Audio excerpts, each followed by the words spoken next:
룻기 4장 14절 15절 2절 봅니다.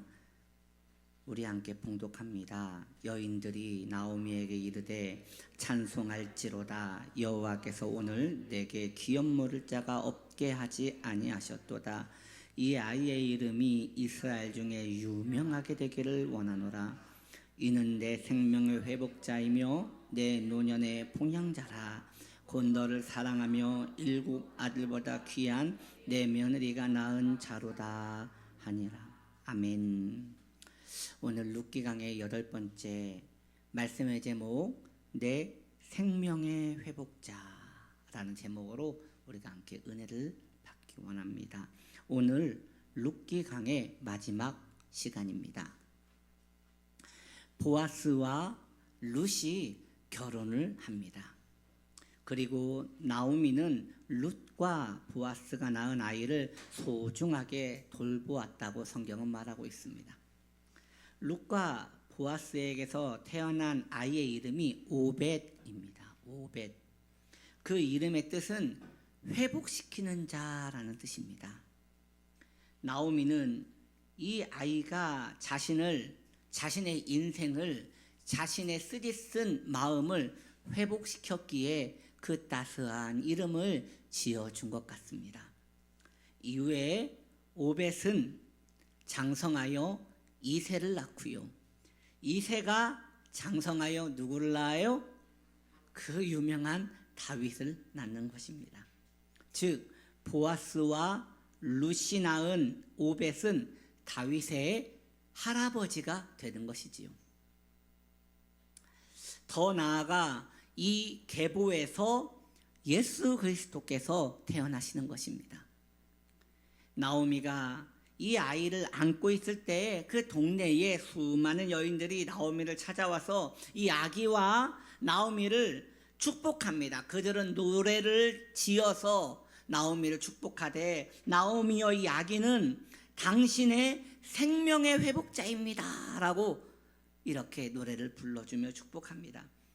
우리가 알다시피 나오미의 인생이 얼마나 고달프고 쓰디쓴 인생이었습니까?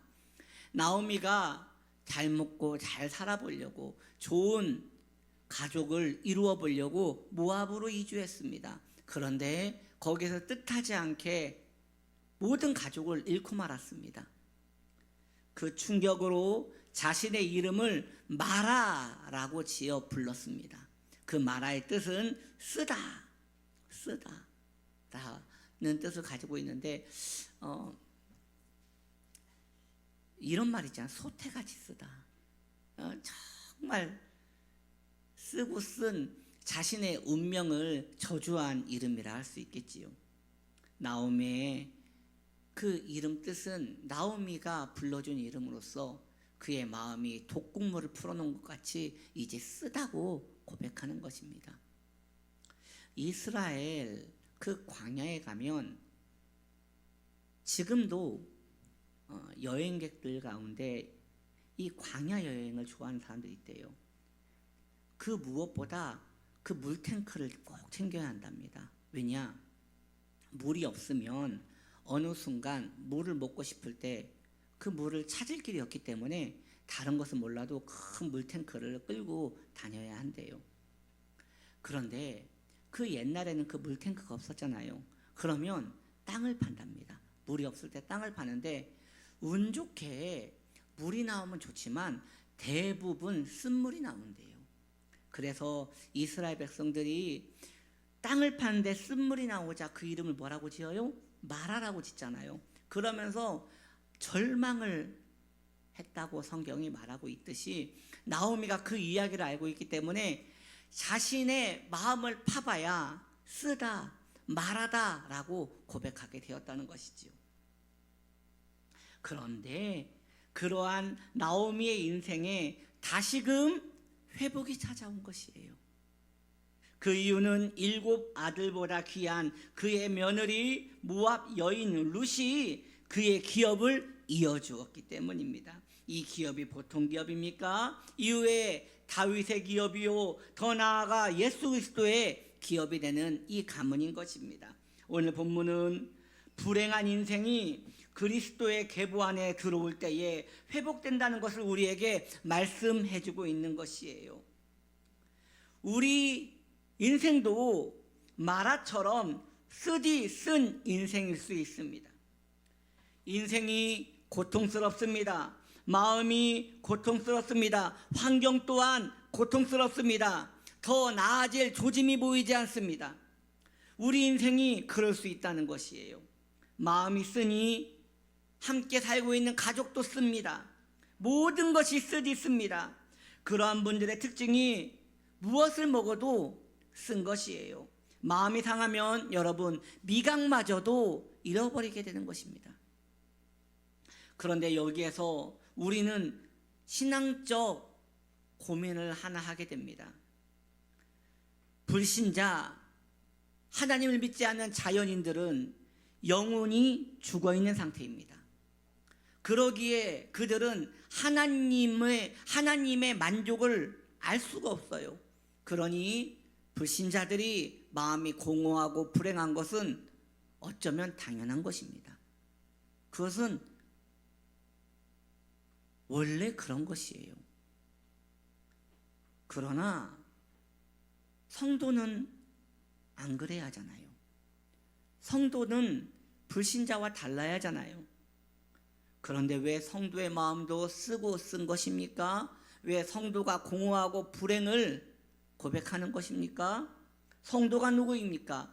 예수님을 만났다고 하는 사람들입니다. 하늘의 빛을 비추음이 받은 사람들입니다. 하늘의 은총을 누린 사람들이에요. 자녀 되었다고 고백하는 자들이에요. 맞습니까? 그런데도 성도의 마음이 여전히 마라처럼 쓴 이유가 무엇이냐는 것이에요. 더 나아가 예수를 믿지 않는 자연인들은 재정적으로 그들이 말하기를 재정적으로 넉넉하고 가정이 평화롭고 몸이 강건하면 그들은 자기들끼리 말합니다. 복을 받았다고 말입니다. 내가 복이 있어서 그렇다고 말입니다. 그런데 성도가 그러한 사람들을 보며 부러워하며 내가 불행한 이유는 바로 저러한 복을 받지 못해서 그런 것이다. 이 박복한 팔자요 라고 말을 한다면 그의 복은 예수님과 상관없는 복이지 않습니까? 그의 복은 세상 사람들이 똑같이 추구하는 그러한 복이 같은 것입니다. 그건 아니지요.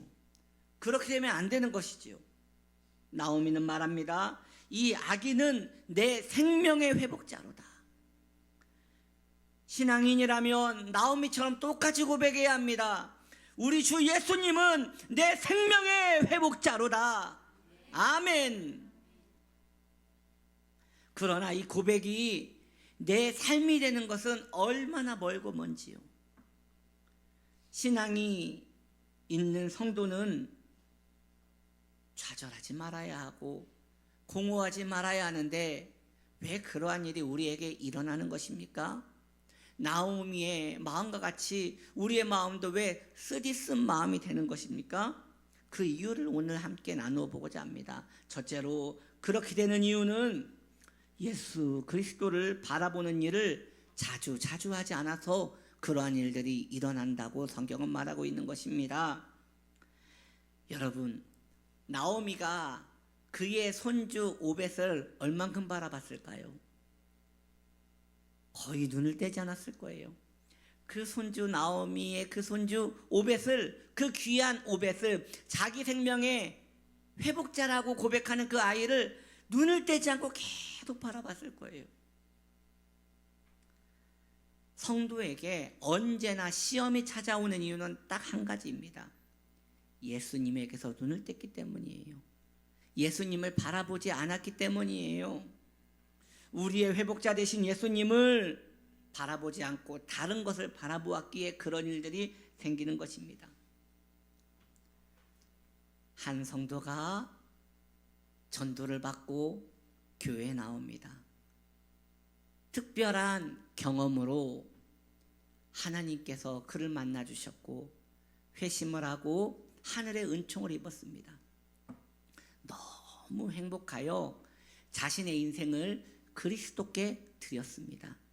자신의 인생의 자동차를, 그 드라이버를 주님께 맡겨드렸어요.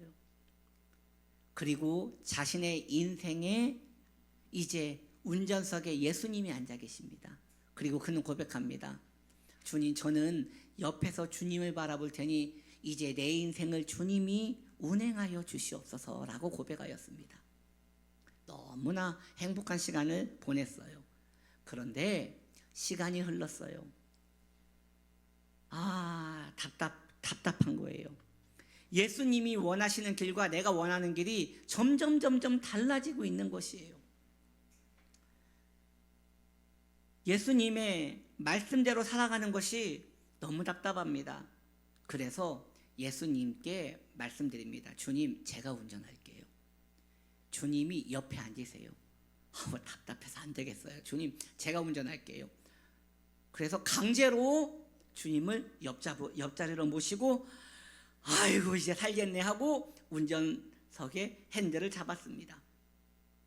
이제 내 마음대로 운전을 합니다. 그리고 내 인생의 길을 바라보느라 예수님의 모습을 볼 시간이 없습니다. 주님은 나를 바라보시는데 나는 예수님을 바라볼 시간이 없는 거예요. 그런데 계속 예수님의 시선이 느껴져서 부담스러워요.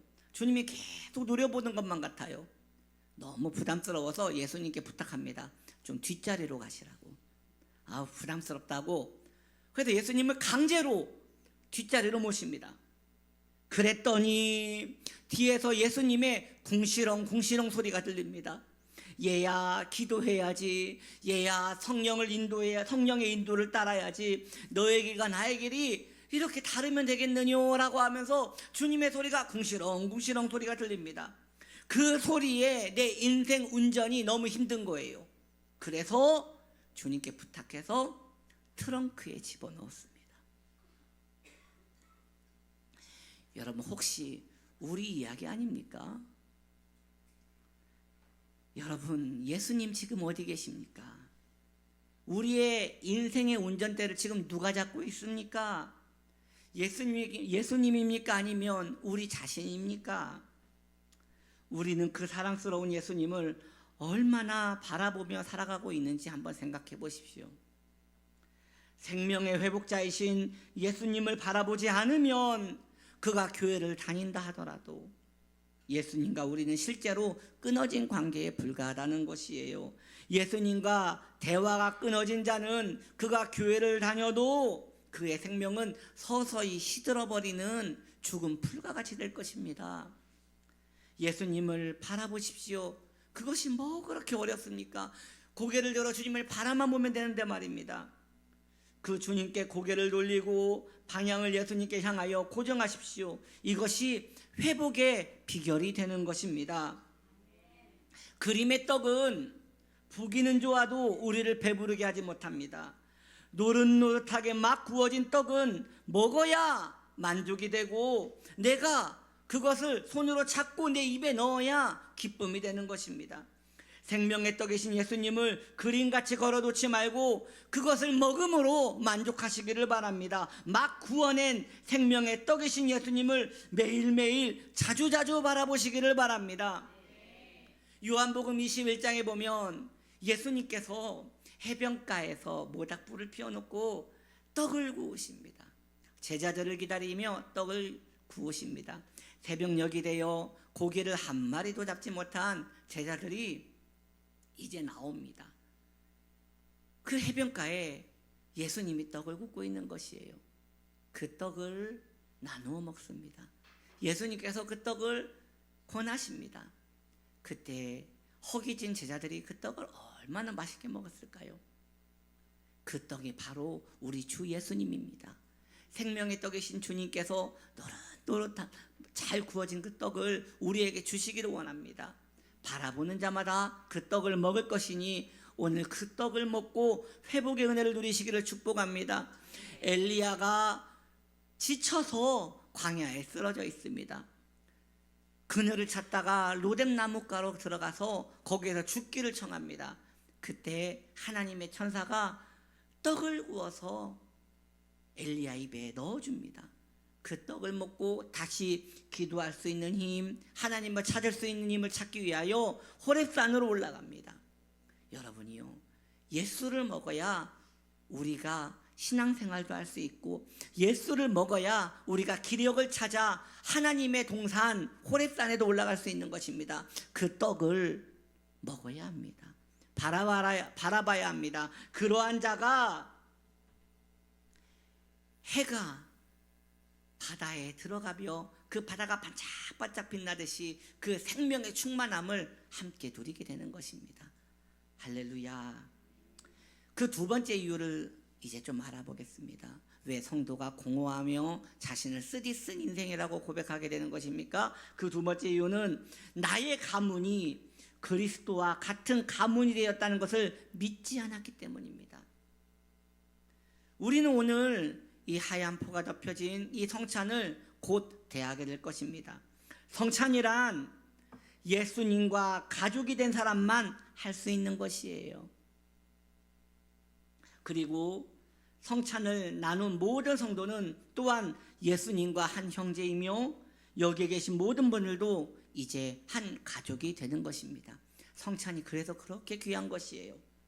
즉 예수님과 한 가문이 되는 것이며 전능하신 하나님과 한 가문이 되는 것입니다. 이 세상에 보면 뼈대 있는 집안들이 있어요. 잘 사는 사람들이 있고요. 또 대를 이어 교육가 가문이 있고, 대를 이어 국회의원 가문이 있고, 재벌의 가문이 있죠. 참 뼈대 있는 집안이죠. 그런 가문에서는 아버지가 뭐 하시는 분이냐라고 묻는 것보다 할아버지가 뭐 하시는 분이냐라고 묻는 것입니다. 왜냐? 그 대대손손 그런 부요를 누리고 그 지식을 누리기 때문이지요. 여러분, 그러한 사람들을 부러워하지 마십시오. 그 뼈대는 개뼈입니다. 개뼈예요. 우리의 가문이 더 좋습니다. 우리 가문이 어떤 가문입니까? 우리 가문 안에 아브라함이 계십니다. 우리 가문에 다니엘이 있습니다. 그리고 좀 먼 친척이지만 에스더 여왕이 있습니다. 성경을 쓰셨고 교육자였던 바울이 우리의 혈육입니다. 이것이 우리의 가문이니 이거야말로 금뼈가 아니겠습니까? 할렐루야. 심지어 시간이 지나 우리가 이 땅의 사명이 끝나면 우리는 이제 천국에 가게 되는데 그것을 뭐라고 말합니까? 종친 모임이라고 하는 거예요. 종친 모임. 거기에서 모두 만날 것입니다. 거기에서 우리 베드로 형님도 만날 것이고, 그곳에서 예수님의 부활을 처음 목격했다는 막달라 마리아 누님도 만날 것입니다. 그들이 우리를 알아볼 것이고 우리도 그 자리에 앉을 자리가 있을 것입니다. 우리는 예수님과 가족입니다. 이 얼마나 풍성한 신앙 고백인 것입니까?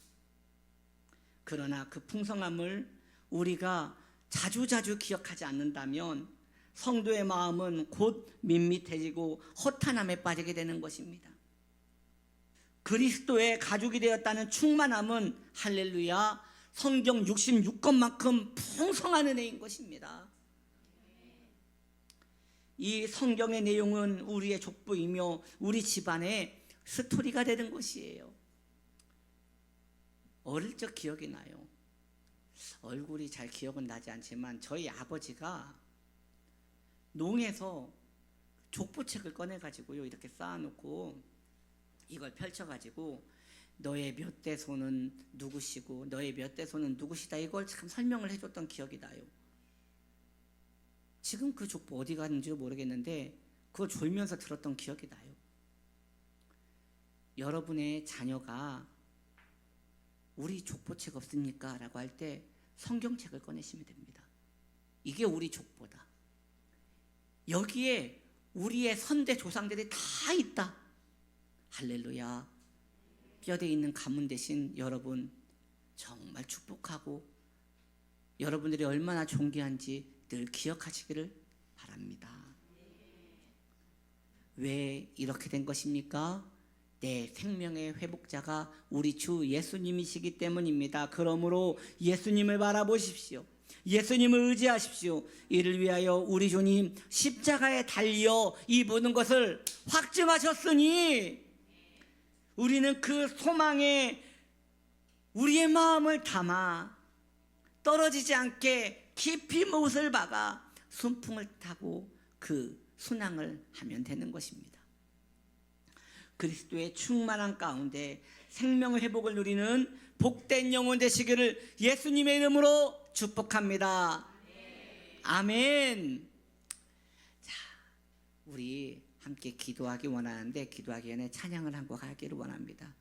우리 찬양팀이 불렀던 아침 안개의 눈앞 가리듯 이 찬양 함께 부르면서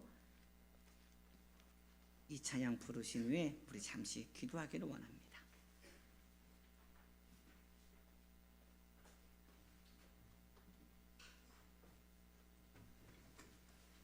할렐루야.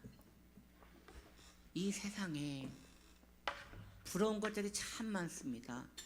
여러분, 부러우면 지는 겁니다. 우리가 지금 어떤 것을 가져온지 몰라서 부러운 것이에요. 아닙니다. 우리는 참으로 하늘의 백성이며 참으로 예수 그리스도를 바라보고 그 안에서 내 생명의 회복자라고 고백할 수 있는 자들입니다. 오늘 그 깊은 신앙의 뼈대가 우리 안에 깊이 자리 잡기를 축복합니다. 찬양합시다.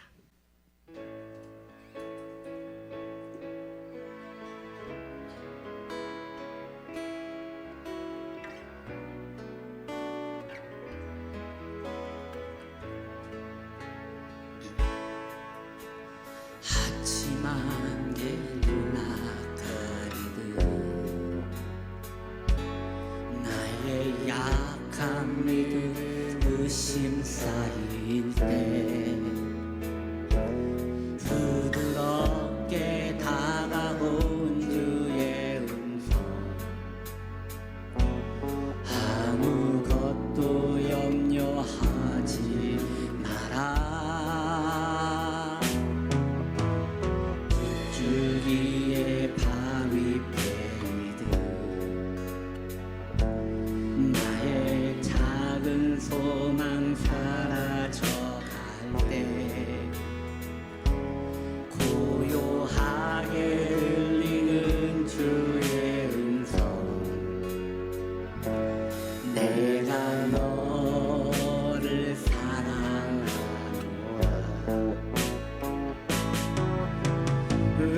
외로움과 방황 속에서 주님 앞에 나갈 때에 위로하시는 주님 나를 도우사 하나 나의 마음 감싸주시네 십자가의 보혈로서 주의 크신 사랑 알게 하셨네 주님께 감사하리라 언제나 십자가의 보혈로서 십자가의 보혈 십자가의 보혈로서 주의 크신 사랑 알게 하셨네 주님 감사합니다 주님께 감사하리라 언제나 주님께 감사해 여러분 우리가 시간 말씀을 붙들고 기도할 때 주님 내가 예수님을 바라보며 살겠습니다 도와주소서 내가 이제 주님과 가족임을 고백하며 살겠습니다 주님 도와주시옵소서 우리 이 고백을 하며 주님의 이름 세워 불러 기도합니다 주여 주여 주여 하나님 아버지 나는 예수님과 나는 주님과 함께 살아갈 것입니다 주님 주님으로 만족하며 예수님이라는 귀한 떡을 먹으며 만족하며 배부르게 살기를 원합니다. 내 인생이 공허할 때에 십자가에서 내려주신 그 귀한 뜨끈뜨끈한 예수의 생명의 떡을 먹게 하여 주시옵소서. 또한 태양이 바다에 가라앉을 때에 바다가 반짝반짝 빛나듯이 그 충만한 생명력을 우리에게 허락하여 주시옵소서. 하나님, 우리에게 은혜를 베풀어 주시어서 우리가 예수님의 가족이며 저 하늘 백성의 가족임을 기억하며 살아가게 하여 주시옵소서. 우리에게 거룩한 생명이 임하게 하여 주시옵소서. 주여, 은혜를 베풀어 주시옵소서. 감사드리며 예수님의 이름으로 기도드립니다. 십자가의 보혈로서, 십자가의 보혈로서 주의 크신 사랑